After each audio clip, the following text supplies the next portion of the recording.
काली जो नोटिसटा भाइराल होची आपण देखिथिबे ओआईएसएफ रो गोटे नोटिस आछि से नोटिस रे आपण देखि सारथिबे कि फिजिकल कौन अच्छी रिटिन कौन अच्छी आ प्रिपरेशन आपण केमिति स्टार्ट करिवे एबेठार जदि आपण प्रिपरेशन स्टार्ट न करिवे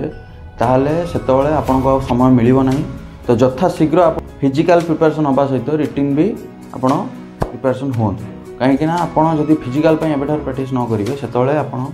होय तो कटि जाई पारंती बाटालियन रो भी आपण देखिथिबे केमिति कोन फिजिकल अछि बहुत हार्ड होछि 2 मास टाइम देला परे भी कम से कम पिला फिजिकल बहुत पिला कटले माने फिजिकल मारि पाले नै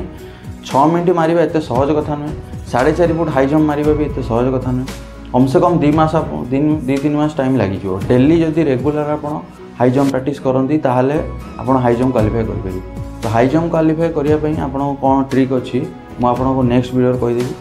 आउ रिटिन रो कौन पढ़िबे कौन सिलेबस अच्छी जदि आप जानी पार ना केमती कौन प्रिपरेशन स्टार्ट करेंगे तो आपन को मु नेक्स्ट वीडियो रे आपन को कहिदेबी जदि वीडियोटी आपन भल लागिथिबो ताले लाइक शेयर सब्सक्राइब करेंगे आज एतिकी जय हिंद जय भारत।